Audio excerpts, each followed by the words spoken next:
Bonnie, and this is the Tarot Table with Bonnie and Peter, where we lay the cards on the table and talk about life, tarot, and everything in between. So shuffle your deck, pull up a chair, and join us at the Tarot Table.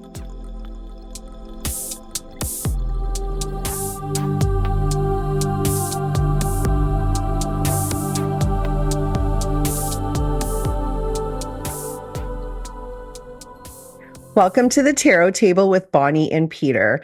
I'm Bonnie, and today we're talking tarot and astrology. We're going to, this is Peter's element, so we're probably going to be doing more of a question and answer with Peter on his take of how tarot, or of how astrology fits into tarot. But for those who are astrology curious, tarot curious, this should be a really entertaining and interesting episode. We'll try and make it entertaining. So, well, we like to think that they're entertaining, so let's just go in. Totally. I guess my first question would be, Peter, how did you get into astrology? Oh God, I think I've talked before. I got into tarot pretty young, like I'd have been a teenager, and I was already into astrology. So I was kind of fascinated by it. I think I liked what I thought at the time, and I'd have been like 11 or 12.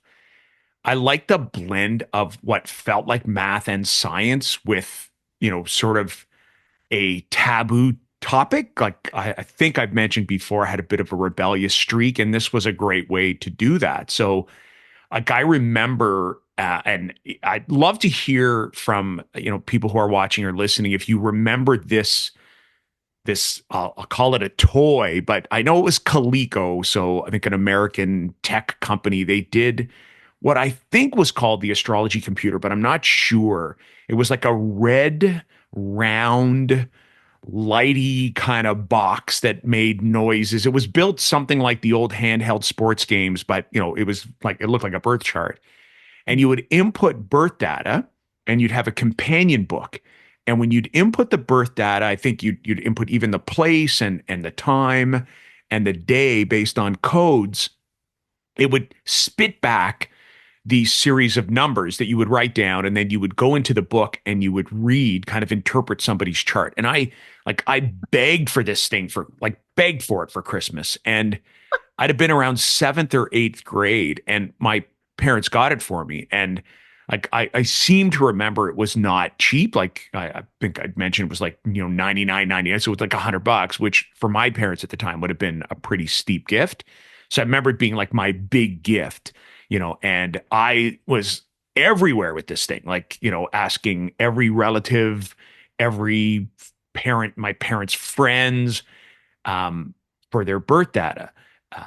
And then, stuff happens, and, I probably became less nerdy as I got older, or I shifted my interest into music and then the tarot. And I always had a fascination with astrology, but I actually started studying it in 2005 or 2006, right around the time I had sort of built up my tarot practice.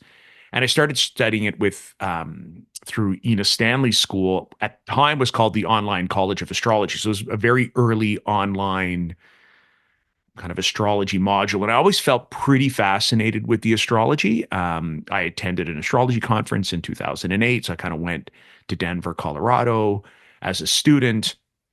But not that I lost interest, but it's pretty complicated. So I know when you say, "Oh, this is my area of domain," it really isn't.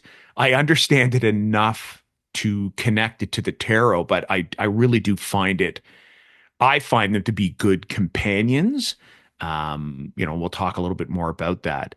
But that was my interest in astrology, and like everything else, it sort of ebbed and flowed.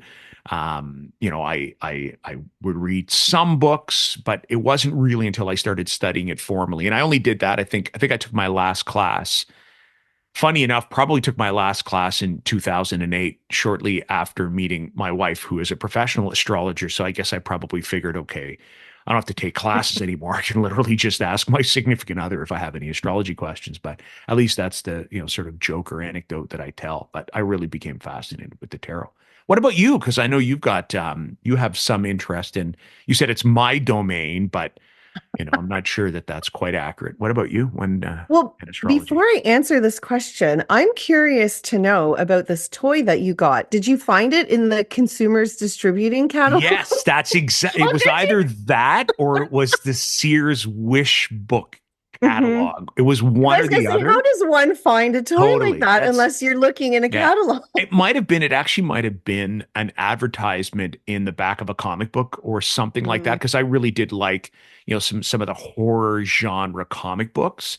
okay. That would have been around the same time I read Carrie and The Shining from Stephen King. So Mm. I wonder if some of the old Viking paperbacks sometimes had ads in the back. I really can't remember, but that would make total sense. Would have been flipping through the Consumers Distributing catalog or the That was Sears like the best Christmas time book, of the right? year Oh, when that came out. Oh, totally. Yep. No, yeah, I remember. And yeah. sorry, this would be something I think for exclusive to Canadian Okay, yeah. listeners, right? Where there's a store that we would have where we'd get a catalog and then you'd physically go to the store, I think, and you'd fill out the number in the catalog and they'd go into the back, into the warehouse and they'd bring it out for you. So there was no product at all on the floor of this store, just a whole series of catalogs. I'm remembering this right, aren't I?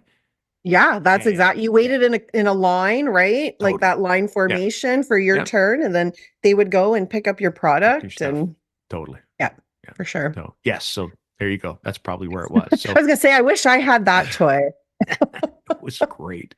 I'm gonna Google it one of these days, just see, if I can find it. So Yeah, that's amazing. That's like doing your birth chart like from such a young age. Like yeah, that's brilliant. yeah, Yeah, yeah. But exactly. I would like to be honest with you, it was even in some of the studies, I found the concept of, and I actually started with kind of modern astrology, and I've kind of shifted my perspective to a more Hellenistic or ancient approach. But I found it really complicated because originally I started learning it was, calculated by hand with an ephemeris and then started to use like software. And I found it much easier when you could just put birth data in and pop the chart up. But, when you're going through an ephemeris and then looking at the birth data and then going at each of the columns and going, okay, where roughly is this planet and this planet at the time of birth? And then, some of the aspects like I found that to be pretty hard. And that might Mm. have been the time where I was like, okay, you know what? Might be a little Tarot bit. seems easier Yeah, than tarot now seems comparatively easier, and I know enough about astrology that I can put it into the tarot. So we'll see. How yeah. about you? Because you said you had an interest for sure. I did. So I think astrology was my first love. Astrology and dream interpretation, I guess. I was always like a super vivid dreamer, and I always had books about interpreting your dreams. But I also always had books about astrology since I was very young as well. I was fascinated by astrology, more so about my sign and trying to get to know myself better.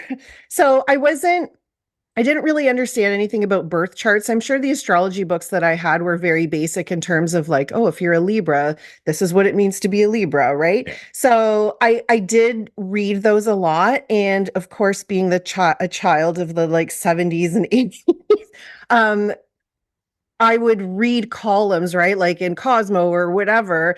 Every time there was an astrology column, I always had to go and look up my astrology. And then, too, as I got older, I would study the astrology of, my boyfriend at the time, or my Okay. close friends. And I did notice a pattern that most of my boyfriends were left-handed Geminis, and I married a left-handed Gemini. I think that's pretty funny, but and It's I don't hilarious, know if actually. that was like subconscious or not, but I knew that because I'm a Libra and that's compatible with Gemini. And every time I would meet a Gemini, I'm like, oh, you're my perfect match. So it was definitely more about me being compatible with other people. So I'm not that like I know what all of the signs are.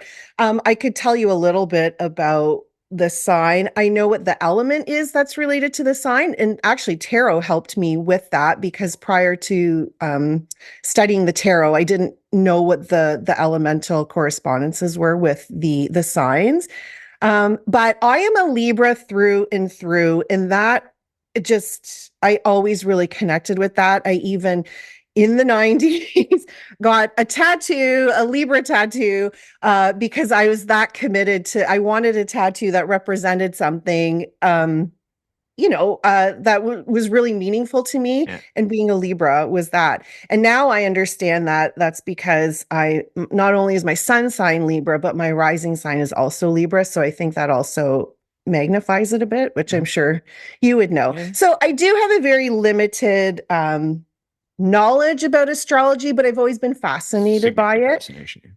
Yeah. So Yeah. that's my history with astrology. But that's, I mean, that the idea of, um, I'll say, limited knowledge, and you probably have more knowledge than most people do, but limited knowledge, but fascination or interest, especially if you've got a connection with the tarot, is a great way to is a great way to get connected. Is to great way to connect the two, to kind of put the two together, because they play nicely together. I will say that there are some spots where they don't necessarily play nicely together, or somebody, had to force them to play together in the same way, sometimes you had to play with the cousin that you couldn't stand when you got together in a family gathering. Somebody would force you to play together. Sometimes the tarot and astrology play that way, but most of the time they play pretty nicely. So Very good. So I guess my question then for you, Peter, would I be like this. I'm being interviewed by my you're podcast host. This is their, all co-host. This right. is great. We're switching things up, people. Okay, so I guess my first thing would be, do you have to be proficient in astrology to read tarot?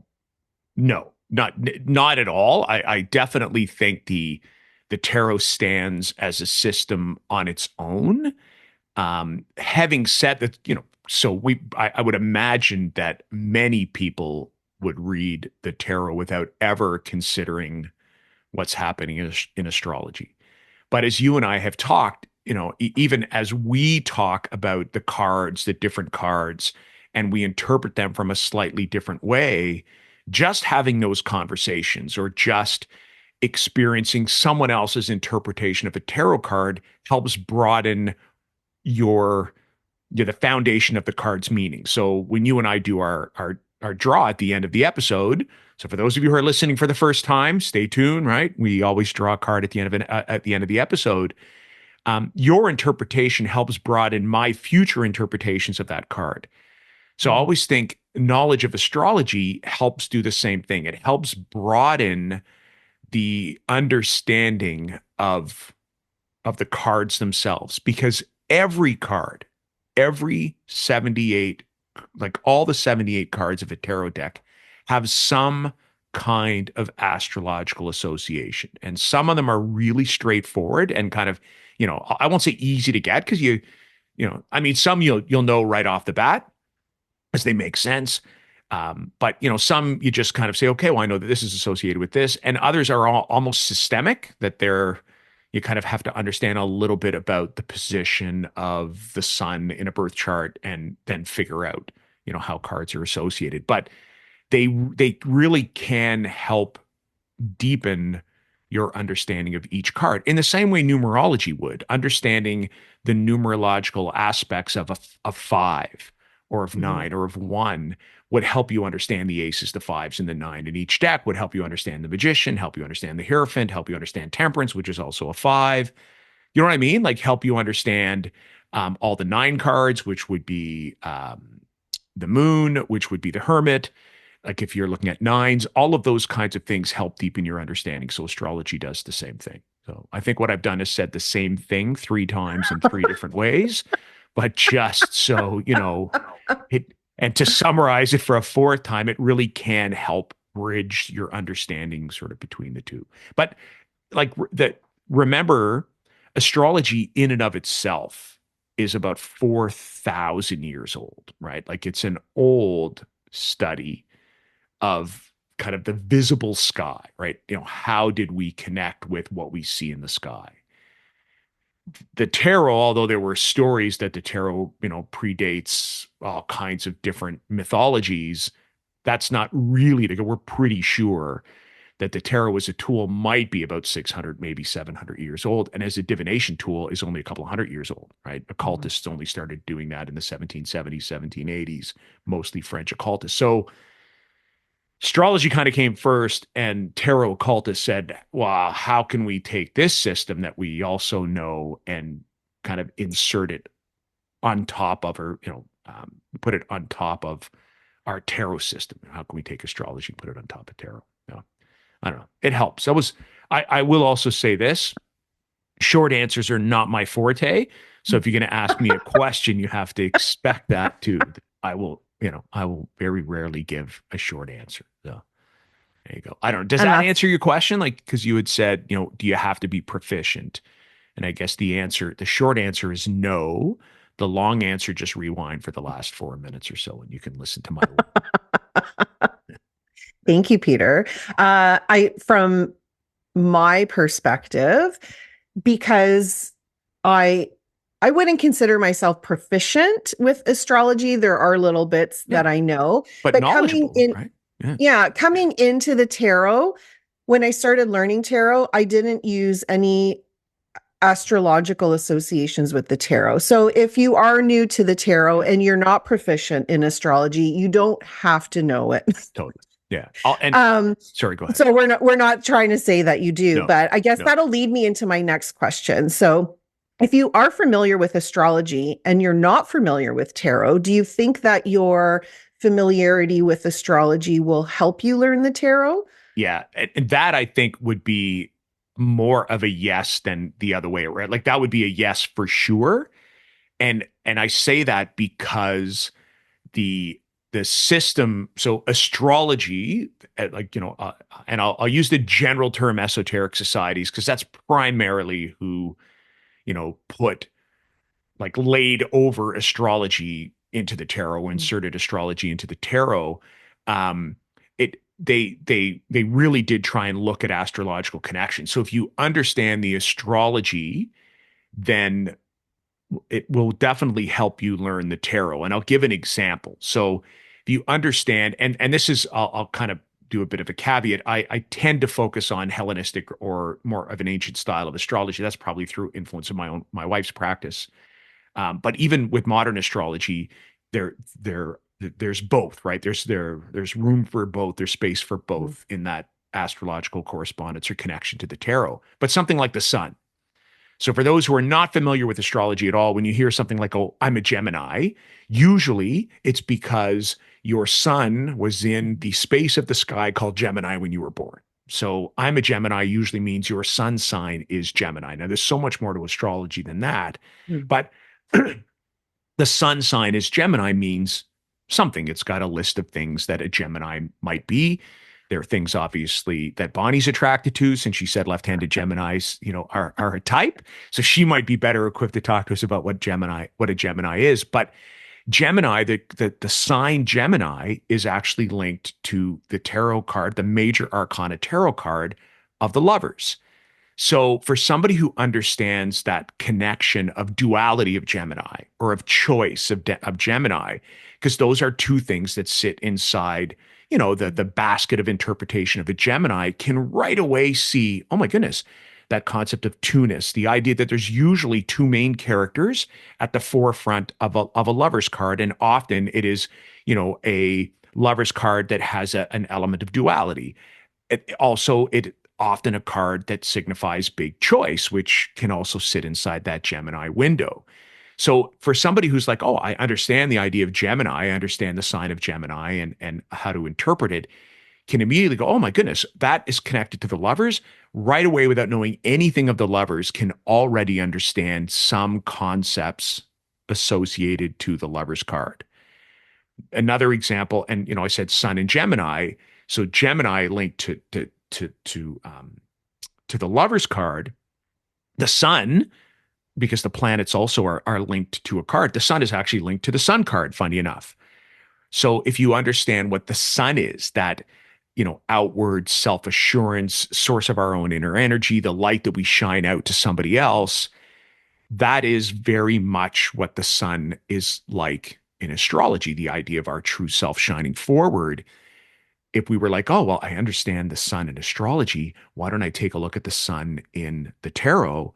You'd be like, if you describe what the sun is from an astrological perspective, you'd be coming pretty close to describing what the sun is from a tarot perspective. So they really can, at times, and I'll say at most times, lend themselves really well together. And somebody who knows astrology well would really have a strong basis to start to understand the tarot. And then what they'd have to do is understand the structure of the tarot, that it's a deck and that, it's got this section and this section and these are the suits and all of that kind of stuff. But it definitely would help, definitely give you a foothold in your understanding. So long answer Okay. already done. Short answer, does astrology help you understand the tarot? Yes. Yes. Okay. I'm actually going to uh, ask you the opposite. So, like, from my Right. perspective, if you understand the tarot and you want to start learning astrology, does it go that way as well? So, would that help me understand astrology better if I have a tarot background? Yeah, so I think it will definitely help you understand elements of it better. Okay. And funny, I said the word elements of it better because, as an example, right, when we talk about some aspects of astrology, we have the 12 signs that most people are familiar with. You talked about, your sun being in Libra, and most people say, gee, I'm a Scorpio, I'm a Sag, I'm, Sagittarius, I'm Aquarius. Those are examples of the 12 signs of the zodiac. And every sign is actually associated with an element in the same way every suit is associated Mm. with an element. So I always think, if you understand the idea of the elements in the tarot, for example, let's, look at Earth. So I know that Earth is associated to the sign of Pentacles. Well, in astrology, there are three signs that are also associated with the Earth. So Taurus, Virgo, Capricorn. I'm like, you see that? How I had to go roll into the back of my head. And all of those signs in some way have those earth-like qualities, that concept of Mm. groundedness, that concept of slow moving, Okay. focuses on resources, those kinds of things that would be associated with the suit of pentacles would overlap with the three signs that are earth signs. And then, of course, there are three water signs or three air signs. There are three fire signs. So just understanding the link between elements in the tarot and elements in astrology would be very helpful, right? And then from a more detailed perspective, you take a look at the 22 major arcana cards, and every one of them is associated to either a planet or a sign. Now, in Mm. ancient astrology, they're associate like sorry to the links in ancient astrology, and in a lot of ways to the links in the original kind of esoteric societies in the 1780s, which would predate the discovery of Neptune, Uranus, and Pluto. So we would talk about the seven Mm. visible planets. So Saturn would be the end of our planets that are visible with our eyes with no implement. Not saying that planets, they've always been there. We just haven't seen them because we didn't have the technology to see them. Early esoteric societies would have talked about linking, there would have been an esoteric Uranus, Neptune, and Pluto. So they would be linked. The cards that became linked to them are linked to elements as well. But there's always a link. There's always a link. So if you understand the tarot, and I think of, well, take the death card, for example. And, if you understand the death card quite well, all it would take is somebody saying, well, the death card is linked to Scorpio, that Scorpio and the death card are actually in correspondence, astrology versus tarot. You could know nothing about what the sign of Scorpio is like from a general perspective. And if you described elements of the death card, there would be some things that would overlap with your Mm. knowledge of Scorpio. So this is where I say, the system itself, like regardless of whether you start with astrology, you start with tarot, they really can help. It can help you learn. So short answer, will my knowledge of tarot help me learn astrology? Short answer is yes. Long Yes. answer is, I think I that's love my that. like, I think that's got to be my, almost 30 years working in education where it's that idea of providing an awful lot of detail. But I mean, I Well, my passion, because I do work with astrology and the tarot, so I do overlap the two systems, particularly around timing, and definitely sometimes around work in my own personal work and work with clients. I definitely think it is a valuable tool to help. Mhm. I'll do a plug for a friend's book. Corinne Kenner wrote a book called Tarot and Astrology that is phenomenal. I think it's available now. I think it might be available through Amazon and, or Indigo here if you're in Canada, but I think it's available through her website, which is corinnekenner.com. It is a phenomenal book. Like it's really good. It's a really good sort of almost primer if you're looking going, oh, I understand tarot, or, oh, I understand astrology. I'd like to blend both. So I'll do an unsolicited plug for a resource if you're looking to start. So the other thing I'll do is I'll do my own plug, because I've got two courses that, for me, the detailed look I have on the minor arcana and the major arcana, we touch on it a little bit in the beginner's course, but the two courses on the minor arcana and the major arcana have some significant pieces that talk about how astrology links to the tarot. So I won't go into a ton of detail here, only because we do a podcast that sits somewhere between 50 minutes and an hour and a bit. We'd be going into way more detail. So if you're curious, if you're like, oh my goodness, this is really curious, then I would, ask you, go and check out my course. Mhm. I have the Learn the Tarot, the Minor Arcana, Learn the Tarot, the Major Arcana, and there's at least one lesson in each course, but there's actually multiple lessons that certainly touch on the astrological links that are there, because they can get pretty detailed, and I won't go Mhm. into that level of detail as we're talking. So there you go. Unsolicited plug and personal plug. Yes. So, And Peter's courses are awesome. So if you have the chance to check them out, thank I you. can vouch for them because Thank you. they're amazing. That's true. Yes, you can, but thank you. I appreciate that. So, Okay, so we may have touched on this. Well, you may have touched on this a little bit, but then how does astrology fit in with the tarot? okay. So in a lot of ways, so I'll start off by saying in a lot of ways. I'll start with the short answer, right? A lot of ways. So astrology is based on a system that includes, signs. It Mhm. includes planets.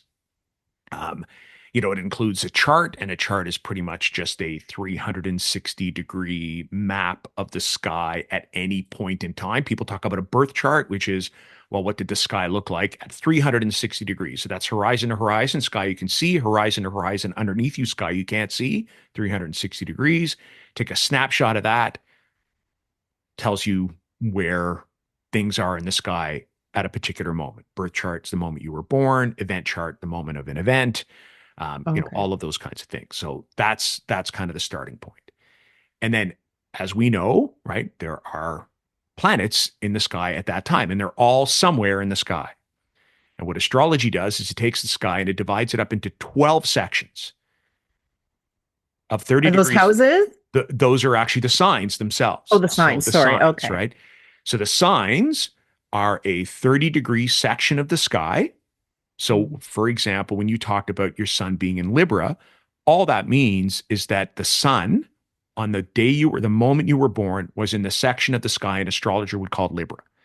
Now, it's Okay. not the same as it's based on, named from the constellation itself, but it's not the same as it was inside the constellation of Libra. It actually wasn't. The sky shifted a little bit, which has kind of caused the signs to move from when astrology started 400 years ago or 4,000 years ago. But it doesn't matter, because the constellations are not an equal 30-degree size. Like some are massive and some are small. All it says is the sun was in Libra, in the section of the sky called Libra, when you were born.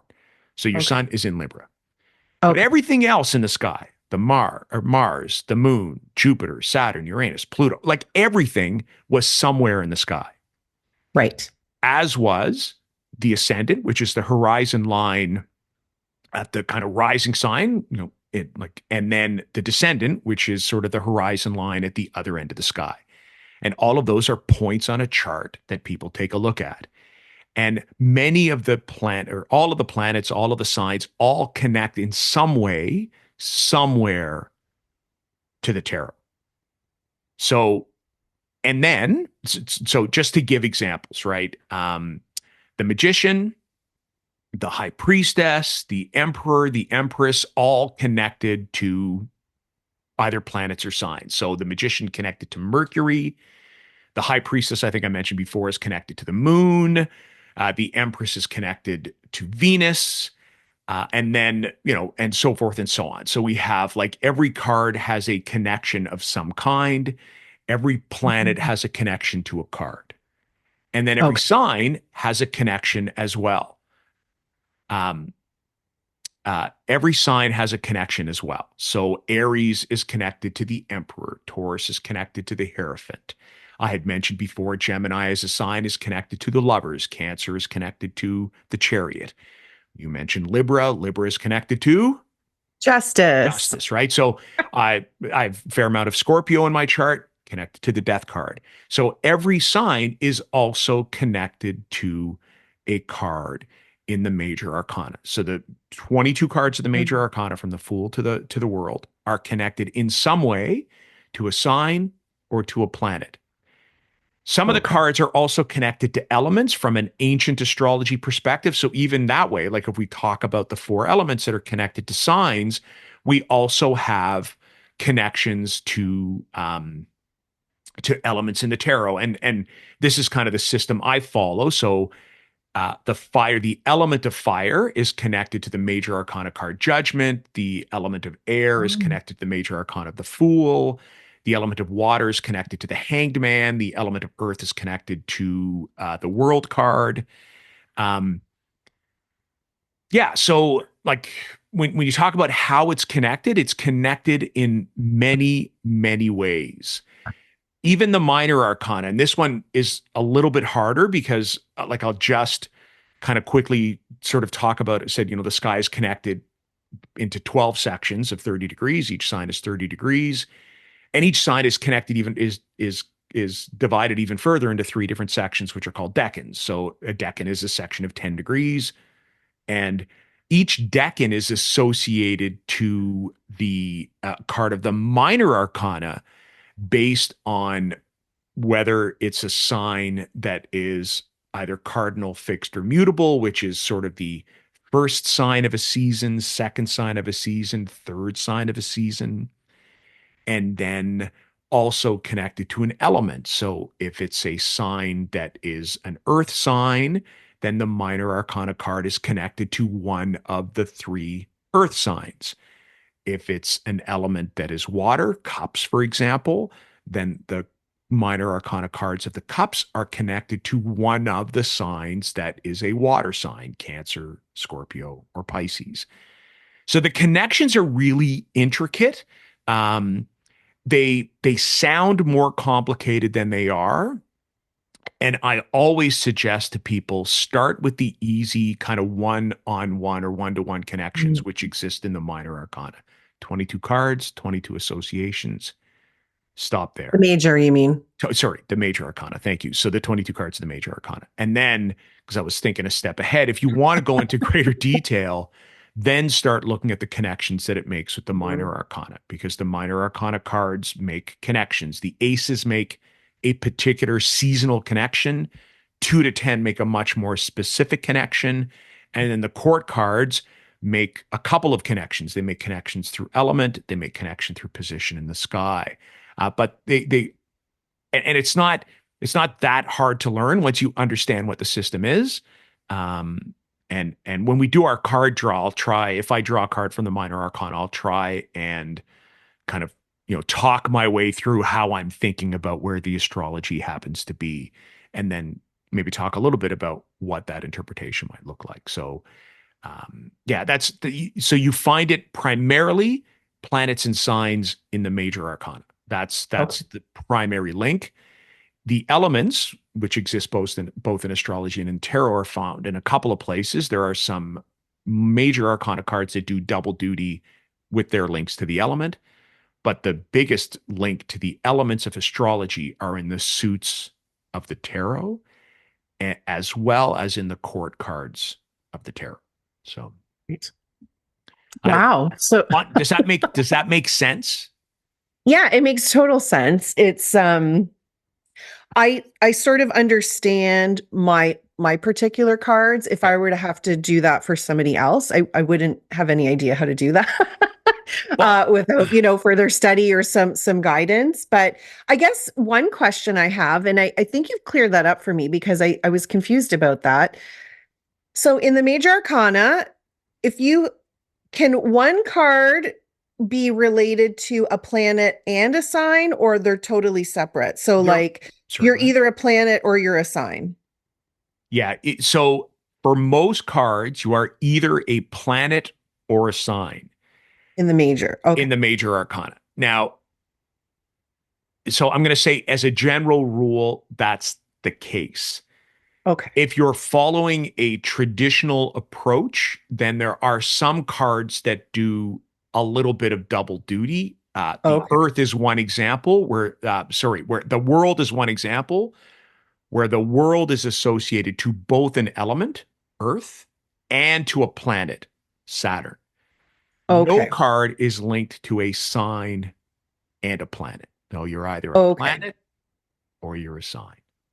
That makes sense because I was always like, oh, like I think that confused me a little bit because I know like the Emperor and Aries, Yeah, and there's some of them that are just really easy for me to sort of yeah, relate. But then with the planet, I'm not so familiar with the planets, I guess, and maybe that was throwing me off. yeah, So that makes a lot of yeah. sense Well, and about and there are 10 right. planets, right? There, so we talk about them like so moon, sun, and then we kind of go Mhm. Mercury all the way up to Pluto. That's 10 planets. There are 12 signs. Put And 10 and then 12 together, and you have 22, 22, right? And how many major arcana cards do we have? Right. 22. 22. Right. So, I mean, that's what I mean, where we talk about the idea that sometimes the system fits together nicely. Overall, this fits together really nicely. And I think it's one of the reasons why, with the discovery of Pluto in, was it 1920, 1930, I think, um, esoteric societies, and I think of Paul Foster Case as probably sort of the biggie, start attributing modern planets to the cards. So when I talk about the Okay. idea of having cards linked to elements, that is kind of an old system. You've got some cards that are now linked um, to planets. So judgment, when I said, I would link judgment to the element of fire, the modern link would be judgment to the planet Pluto. Now, Mm, esoteric societies in the 1880s or 1890s couldn't link the judgment card to Pluto because they didn't know Pluto was there. Right. right. So, it's kind of nice with the discovery of Pluto. And I know Pluto is kind of a planet, not a planet, or a planet. What is it?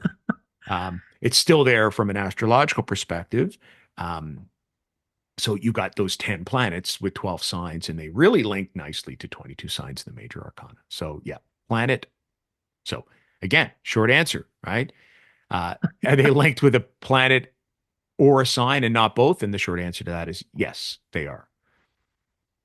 Right. Not linked. Or they are all linked, but not overlapping. Yes, correct. All linked and overlapping. And usually, with the planets, they can kind of be sequential, except for a few, oddities Mhm. that insert. With the signs, they kind of go all over the place. But And I think that's why I was confused a little bit. yeah, sorry, other way around. The signs are kind of sequential. The planets sort of go all over Yeah. Okay. Okay. That makes sense. Well, thank you for teaching me that. the place. Is there anything else you want to talk about before we go into our our card pull? our draw, no. I mean, I would tell people that I think it's a fascinating way to be able to broaden your understanding of each card. If I was going to give anyone guidance around where to start, I would start with the major arcana. I would start with the clear links of the 22 cards and look at the 22 planets, include the modern connections, but also keep in mind that, although they're all kind of modern constructs, like the esoteric connections to the tarot, we're talking what, 1780. So what is that? Like 250 years. That the modern connections are even less than that. They would be, basically 100 years old. So, we are talking about a system of divination or connection that existed without those three planets for quite some time, with the three planets being added.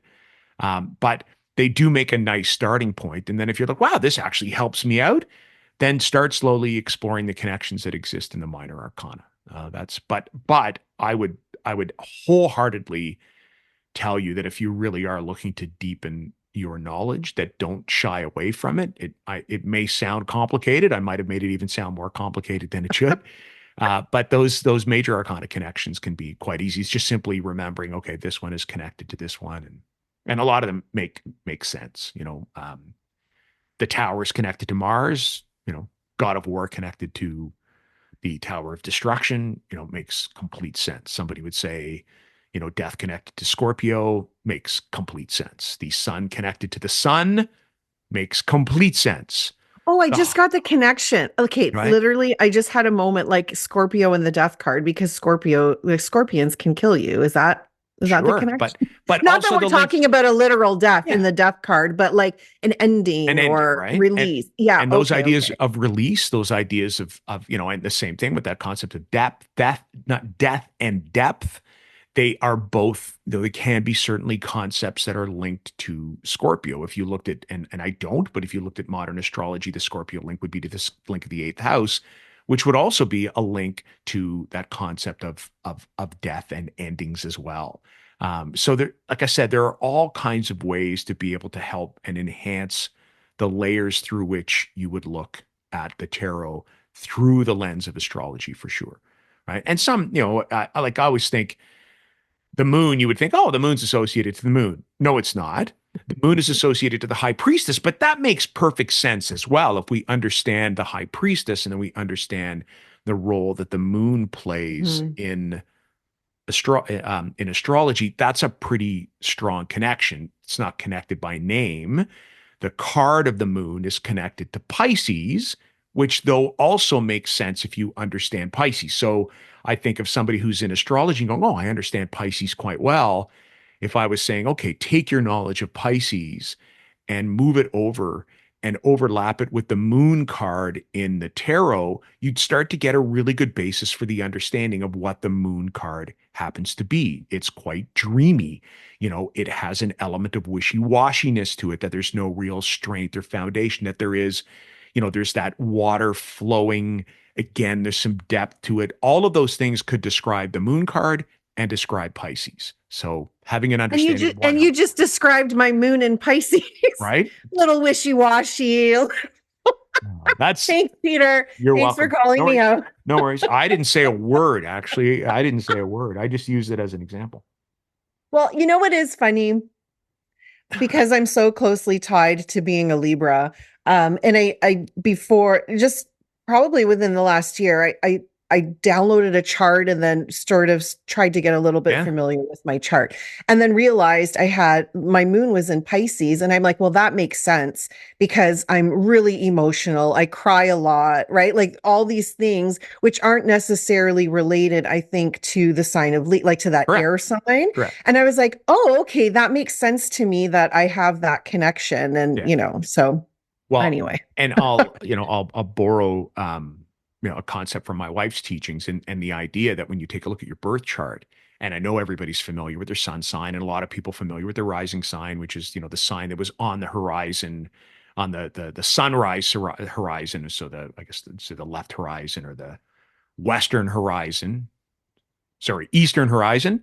The Eastern Horizon. This is why sometimes it would mess me up because I'm left-handed. Oh, you're left-handed, I'm a lefty, not a Gemini. not a I'm a lefty, Gemini. right? So not fitting into your typecast, but I Yeah. am Yeah. left-handed. I get so confused with directions. So Mhm. I'm still somebody who has to stand in front of a stove and go, okay, it's which burner is which, left side, right side. If somebody also says, like I go to yoga class and they say, okay, you got to put your move your left hand over to your left foot or and I got to look around for visual cues. And it never helps because the yoga teacher is usually facing us in a mirror way. So like I have to think left and right. So sometimes the spatial concept of astrology was where I would struggle.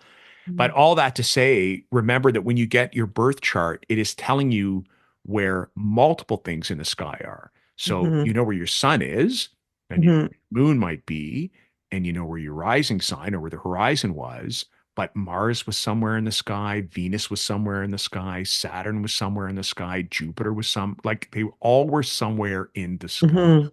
And they Mhm. were all likely, well, not all likely, they were absolutely in other sections of the sky, right? Because we rarely would have the planets all clumped up in the same section of the sky. We would have some, but Right. right. So, and this is for those of you who are interested in astrology and want to make the link to the tarot and know your birth chart. Sometimes a great exercise to do is to start kind of one at a time and taking a look at the tarot cards that associate with your birth chart. So if you know your chart and you know, for example, that your sun is in Sagittarius, then take the card associated with the sun, which is the sun card, take the card associated with Sagittarius, which is the temperance card, and take a look at both and compare what having your sun in Sag how it compares to having the sun card and the temperance card kind of together, and what would that combined Mm. interpretation look like. And as you start to become familiar, you can do the same thing. Well, I have Mars in Scorpio. Well, okay, so Mars is represented by the Mars is represented by the Tower card. Scorpio is represented by the Death card. If I have Mars in Scorpio, and that's a pretty intense energy, what would happen if I had the Death card and the Tower card combined together? Well, also pretty intense energy. Do you know what I mean? So as you start to kind of unravel the connections between astrology and tarot, and you start to also understand your birth chart and where pieces of astrology sit, you can start to play a little bit with the cards and your birth chart. So I've done that before, where I literally lay out the tarot cards of my birth chart on a circle on the floor. We used to have a circular rug that I would use, and it'd be like, okay, I know where I know where Scorpio sits. I know what planets are in there. Let me kind of lay those out. And it can be a great learning tool. So great learning tool. Yeah, that's fascinating. I do that with numerology, Right. like with my numbers. I use the tarot and spread it out that way, but I haven't done that with astrology. So I think that might be in my future, that I would like to understand that a little bit more, Yep. And because yeah, your birth chart's yeah, easy to sure. get to. There's, all kinds of things, astro.com. You just put your data in and out comes your birth chart. Pretty easy. Mhm, mhm. Mm. Thank you, Peter. I Yeah. learned so much today. Good. Well, I hope people did. If you have questions, as always, put them in the comment section. We usually monitor our comments, whether you're here on Spotify, Apple, or YouTube, and then we'll try and respond as best we can. Yeah, and keep in mind too, if you're looking to go deep, there are all kinds of online resources. But I'd ask you, if you're here and listening, go Yeah, and, check out Peter's, go and check out his go classes and check out the classes. So, all for right, sure. what are we Okay, gonna? you want to pull a card? Sure, and I'll try and connect. I'll try Okay. and connect. I'm not going to. Okay. Well, I'll try as well and connect. If you like, when you pull a card, I'll try and do. Okay, yeah, You you might can again try to watch the connect wheels right go, there. especially if it's a minor arcana card.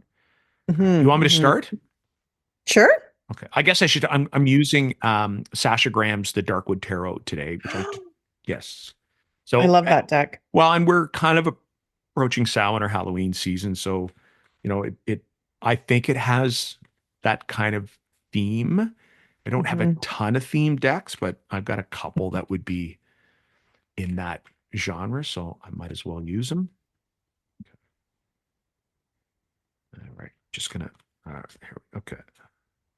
We need shuffling music, Peter. We do, Can you right? get on Okay, that, I please? will. Peter's I our will. editor. I will. I'll do the editing, and maybe I'll try. Maybe I'll try and write. Give me a couple of weeks, and I'll try and write a little shuffling. A little shuffling music. So I did do the shuffling. I did a card, and I did draw a minor arcana card. So I drew Okay. the Six of Pentacles. Ah, Now, okay. it's really interesting. Now, again, we talk about the idea of learning, interpreting from an artist's perspective, um, because I look at this card and they're actually, because the character itself, because the Darkwood um, tarot, my understanding is, it really is kind of a focus on sort of the darker side of interpretation, or I think what Sasha Graham might call sort of shadow or shadow work. And I think the images represent that. So I always go back to the Rider Waite, which is often a card that almost exudes generosity, but it does it from a power imbalance. There's somebody who looks like they have resources that are providing resources to people who may not. And this card has the same kind of theme. So those of you who are watching Mm. on YouTube, you can see the image. For those who are not, the person who is handing things out And these may be coins, they may be seeds, looks like a combination of a traditional witch slash devil. So I look at it and I can see a horned character, red face, and the grin looks somewhat malicious. So I don't know. So I'm looking at this card. I draw the Six of Pentacles, and I'm thinking right away, there is a concept of give and take. So, sixes are about balance and harmony. That's kind of, what they can often focus on. And yet, in this card, in the Six of Pentacles, there is an imbalance and what might be a disharmony. Now, the imbalance or the disharmony, that, kind of malicious nature, is prominent in this version of the card. It isn't so prominent in the Rider-Waite-Smith, although this one is based on the Rider-Waite-Smith. So I wonder if the Six of Pentacles coming from this deck might be the idea of, I'm generously providing resources to somebody who might need them, or I'm receiving resources from somebody who is providing me with support. So the first thing I would think of is, well, where am I in this relationship? Am I receiving support from somewhere, or am I giving support from somewhere? I might also reflect on the question, what is the intention of the support that's being provided? So if I'm giving the support, am I giving the support from a perspective of unconditional provision of support? Do I have an altruistic motive, or do I have do I have an ulterior motive? Is this ego driven, for example? Am I given so that the response can be, well, I'm giving so that I can receive something, or I'm giving so that I can be seen to give. So this might be a call to, well, why am I providing this resource? Why am I providing someone with what they need? If I'm at the other end of the equation, then the Six of Pentacles sometimes says, I'm receiving support from someone. What is the intent of the support that I'm receiving? Am I receiving it from the perspective of, of good-natured, unconditional support? Or is there kind of a quid pro quo there? Am I receiving something with the intent that the giver, is looking for something in return? So, that's sometimes it's, this is a card that sometimes prompts some reflective questions. It might even be something as simple as, what am I giving and in what area am I giving, or what am I receiving and in what area am I receiving? And then I think, well, this is the Six of Pentacles as well. So start reflecting on what I'm either giving or receiving in the pentacle areas of our lives. So how am I supporting, or how am I being supported in my daily routine, in my work, in my provision of resources, health, and so forth and so on. So, and then, okay, I'll try and link the astrology. So I'm going to try not to get super confusing, but so I'll start with the element.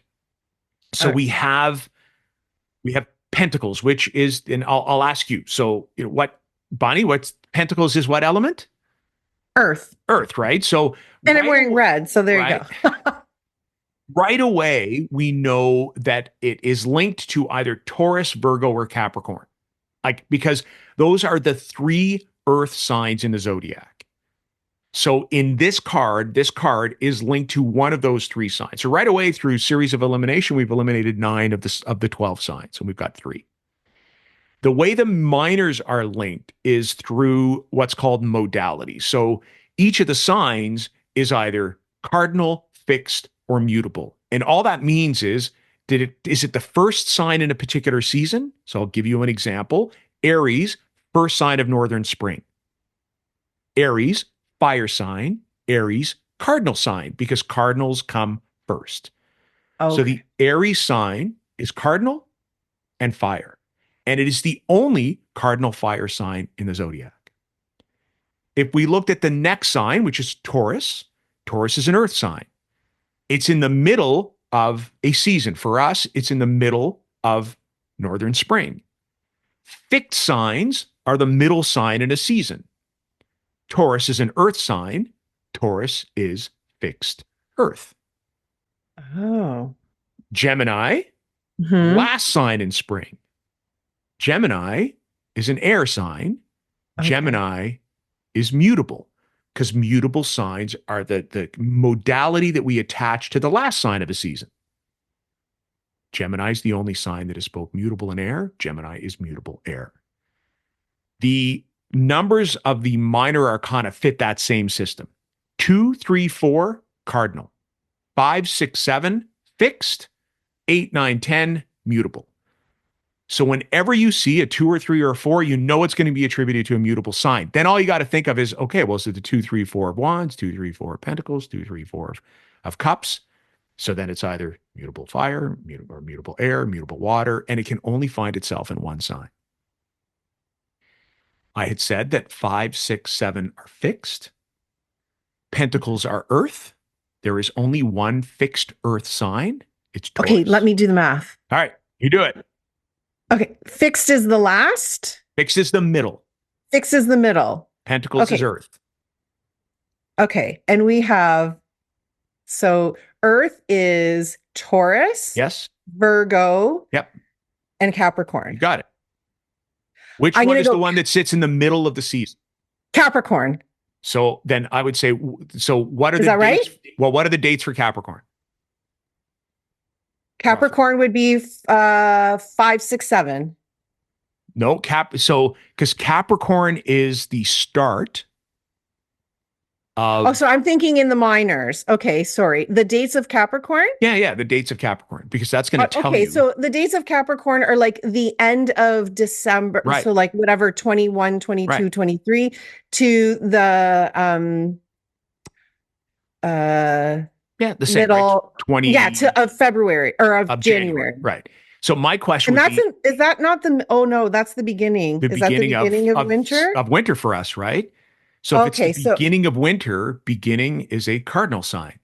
So okay, so then is it Taurus? Right, because Taurus is the middle of spring for us. Yes. Okay. Middle of autumn for our Australian, listeners, but it's the middle. It doesn't matter. It's because I was thinking December is winter, but December it's the end of December is when winter starts. Okay, so not here. October is winter, but only because the snow and the cold. So you're right. Exactly. So Taurus. It's Taurus. Is fixed Earth. Right. Okay. So the 6 of Pentacles is linked, has a Taurus link. And, I won't, because 5, 6, and 7 are 3 cards that sit in Taurus. The 6 of Pentacles would sit inside the middle of the sign of Taurus. So it would be the section of Taurus that is kind of the middle of the pie. The 5 of Pentacles would be the first section, the first 10 degrees of Taurus. The 6, which I just drew, is the middle section of Taurus. And the 7 is actually the last section of Taurus. That's how you link the card. So if I looked at this and I thought, okay, well, the 6 of Pentacles also has a Taurus energy to it, and it's a fixed earth energy to it, I would think, well, is there a question of stuckness? Or, again, lack of movement with the resources? Does this represent a situation where I'm called upon to give resources, but I'm reluctant to do so? Or is it a situation where I need resources, but I'm reluctant to ask? Am I sitting inside that fixed space? Now, this is what I mean. I'm glad we were able to kind of stubborn Taurus, right? Because exactly, is there that stubborn, you got it, right? So just I'm surrounded by Tauruses. So many close family members that are Taurus. This is where that interpretation can be enhanced a little bit. And I'm glad we worked that out, because, as you start to think about, because it's, the first kind of go at it, you're like, okay, well, which one starts a season? And if you understand the dates, then, that first month, that first kind of 30 days is the start of a season. All right. So what about you? What would you add to the 6 of Pentacles that I just drew? Not much really, Peter. It is really the energy of giving and receiving and where you sit in that spectrum. So if this card comes up for myself, if it comes up for somebody that I'm working with, then I will ask them, like, are you I think, and I'm going to generalize here, but for a lot of women, it's hard for us to receive. We're often givers and we give a lot. And then when it's time for us to receive, or it's time for us to ask for support, that's really difficult to do. So quite often for me, it's the, yeah, I have no problems giving, but it's hard for me to receive. So wherever you sit in that spectrum, like if you are needing support, how can you ask for that? Like knowing that it's okay to be vulnerable, knowing that people like to support you. Like if somebody's telling you like, hey, do you need help with something? A lot of times they're like, no, no, I'm good. I'm good. But people feel good when they help, right? So that card is really about balance, which if you think about the sixes, a lot of times that is a card about balance.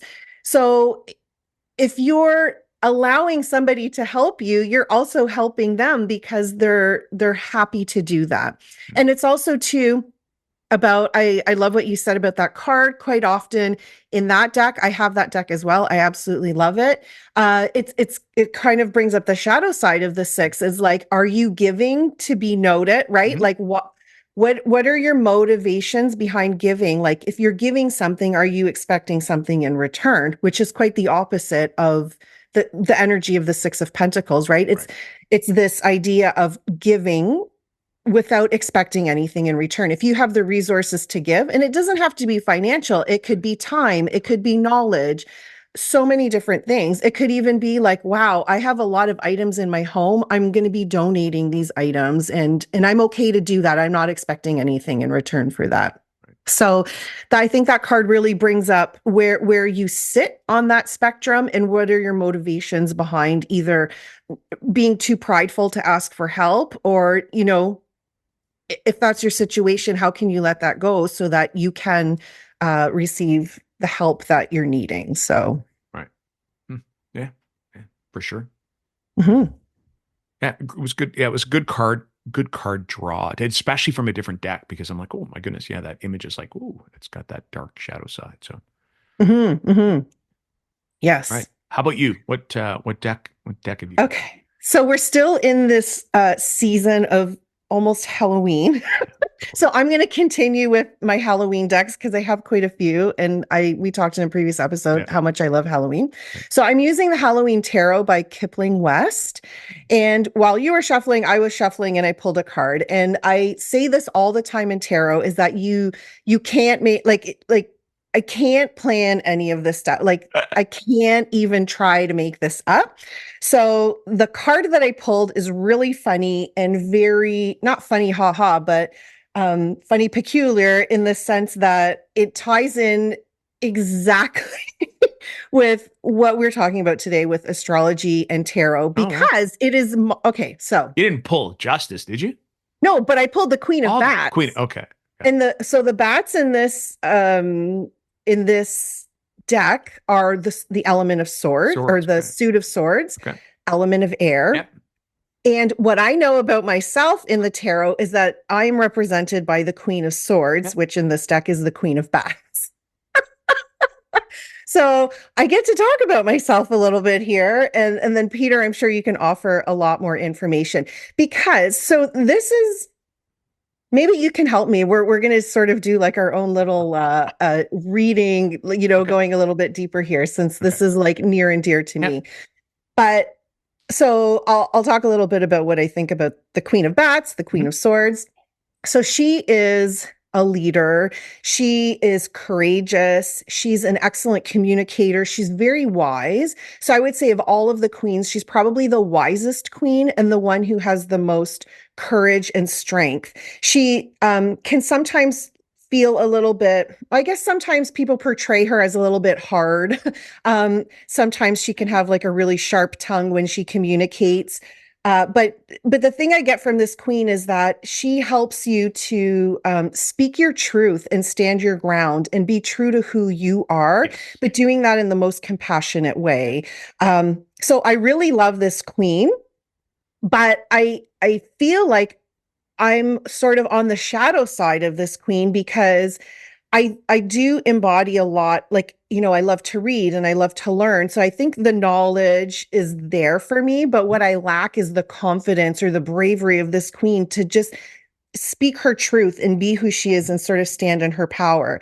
So if this is my card, right, from an astrological perspective, like what would that tell Wow. me? Or would do you know what I mean? Like Mhm. how can I embody this card more if she's supposed to be representing me. Like I want to be the Queen of Wands, but I'm Right. the Queen of Well, and because so I guess I don't know, from there's a that lot perspective there. that well that so the because I don't want to get into the how we calculate because the courts are Right. a little bit more complicated, but um because they have both a kind of a forward facing side and they do have a shadow side, which is usually part of the sign, the astrological sign that precedes the sign in the zodiac. Okay. So for you, and you know that this sign for you is associated with the sign of Libra because of where your sun is. What's Yes. the sign? I won't. Maybe I shouldn't do the quiz No, wrong. you can test me. It's So the Virgo. sign that The comes what right, the the sign that sign that comes comes before? beforehand is Virgo. That's exactly it. Yeah. So the Queen of Swords has a real foundation in kind of that water air combination. The Queen is the water element, Swords is that air element.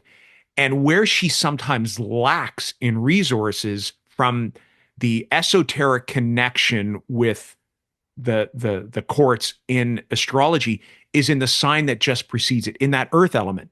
So it was so funny when you Mm. said, that my question is to stand my ground or my like I sometimes don't stand my ground. That is that earth element that is sometimes the representation of the challenge that exists inside the Queen of Swords. Because the Queen wants to be compassionate. She is absolutely decisive as the Queen of Swords. She wants to be compassionate and empathetic because she's a queen. She sits in that water.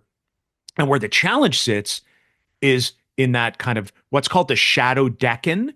The decan is a 10-degree section. So it's that last section of Virgo that really does cause some of the challenges for the Queen of Swords. So when you Wow. talked about, yeah, I really do, because that queen has sometimes an element of wishy-washiness to it, although the Queen of Swords probably not quite so much. And then, has that decisive, I'm strong with my words, I can be cutting. But where I might lack is that when I need to be called on to be practical, when I need to be called on to be, kind of to sort of set a routine, when I need to be called on to stand my ground, those might be the areas of challenge for that Queen of Swords card. And that comes from the shadow, the astrological shadow in the Mm. sign that precedes it. Does that make sense? Yeah. 100%. Yes, that Yeah. makes Yeah. sense. So your challenges in that card sit in the card in the sign before, which would be sort of the earthy Virgo like. Mm. That makes a lot of sense. There you go. Well, thank you, Peter, for that psychological. Well, no, look, you asked. I did. I asked. I'm putting it all on the It's line. okay. We put it Nothing was to hide great. here. Well, actually, you want to talk about showing our vulnerability. We put each other on the spot, as far as interpretation goes. Which we always think, look, we would tell you sometimes to do that when you got to learn, you got to put yourself out there. So we're nothing. We're not. We're going to put our money where our mouth is, and we're going to put ourselves out there and ask ourselves questions that put ourselves in vulnerable positions because we figure it helps us learn, and hopefully it helps you learn too. So, and hopefully today was helpful. No. Yes, it certainly was for me. Good, good. And like I said, if it was for you, put that in the comments below. Mhm. Give us a share, give us a like, give us a subscribe. If you have questions that are specific, around today's topic or any other topic, please make sure that you let Bonnie and us know through the comments, through our email as well, which is included in the show In the notes. show notes. Bonnie, if not via email, not via the comments, where can people find you? They can find me on my website, which is breathewithbonnie.com. I am also on Instagram at breathewithbonnie. And when this episode airs, I will still have a couple of days left. I'm offering uh, intention setting workshop with the tarot. So it's called Tarot to Tranquility. So you'll be, if you sign up for the workshop, pulling some tarot cards, creating an intention based on what you've pulled, and then I will be guiding you through a yoga nidra meditation to help you plant the seeds of that new intention. So if you're interested in that, you will still have some time to sign up. That will I'll be hosting that on October the 2nd, and the information will be in the show notes, and you can go to my website to find out any information if that's something that interests you. And how about you, Peter? Where can people find you? Do you have any specials or anything going on right now? Um, so you can find me at Peter White Tarot. So on my website, that's peterwhitetarot.com. On Instagram and Facebook, that's just Peter White Tarot. No specials going on. Certainly things in the pipeline coming, hopefully coming in November, December. So the idea of planning 2025 using the tarot. And then early in 2025, a history of the tarot. So I do touch on the history of the tarot in my beginner's class, but I'm actually going to do a three-part, bit of a deeper dive into the history of the tarot. And of course, have already mentioned if you're looking for more information around how would you link astrology and the tarot, I really do break it down into the minor arcana and the major arcana and go into some pretty significant depth in both of those in my courses named, obviously, Learn the Tarot, the Major Arcana, and Learn the Tarot, the Minor Arcana. And you can check that out on my website as well. So hope to see you there. Awesome. Well, we'd like to thank everybody for joining us today. It's always such a pleasure to connect with you. And again, if you have any questions or comments, please don't hesitate to leave those for us. We absolutely love to hear from you. And until next time, we'll see you then. All right. Bye for now. Bye.